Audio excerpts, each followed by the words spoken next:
Hello, welcome to my term project video. This is where I keep my cuttings at.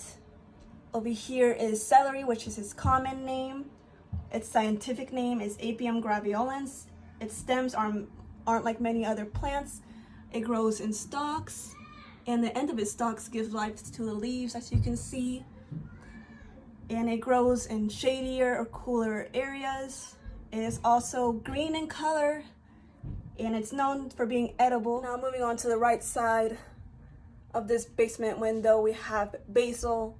Its common name is Ocimium basilicum.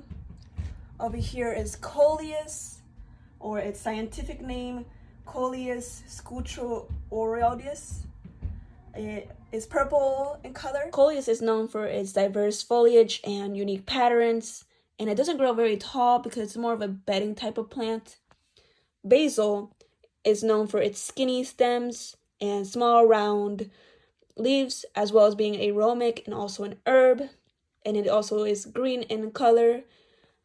Both grow in the same conditions as celery in cooler shaded areas. Over here I have natural repellent for pests, and this is water and cloves of garlic that my mom told me about because I did face the challenge of pests getting into my plants.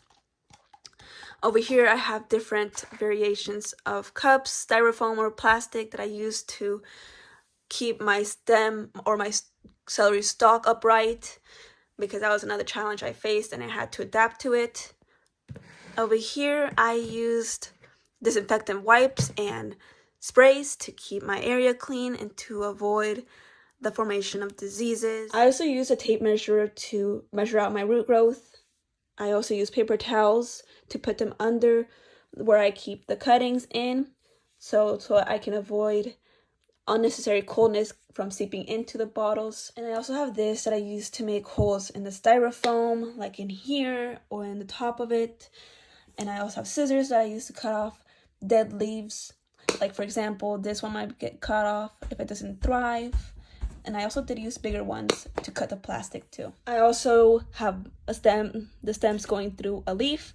This is to keep it upright, the same for Coleus.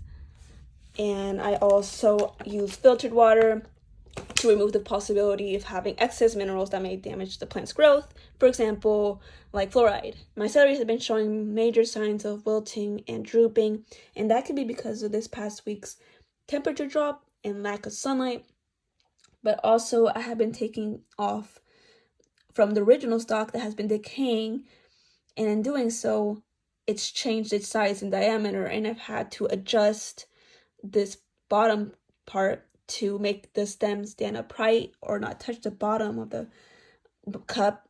And doing so, this past week, I messed with the roots and some of them fell off.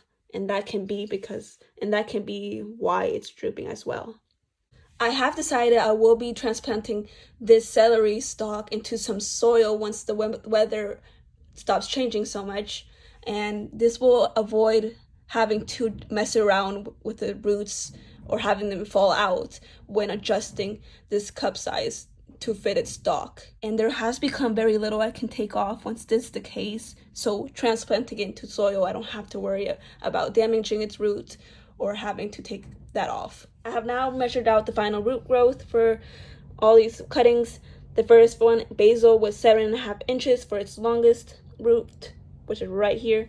This one was 5.5 inches which is Coleus, and for celery it was only 3 inches, but its roots are thicker than these two other cuttings. But of course, celery had the best leaf and stem growth. And over here, this was the original leaf, but it grew these leaves and a little bit of stems. And the Coleus had some of these leaves, but it did grow some new ones like these over here, and of course some stem growth. Thank you guys for watching. I hope you guys enjoyed the video.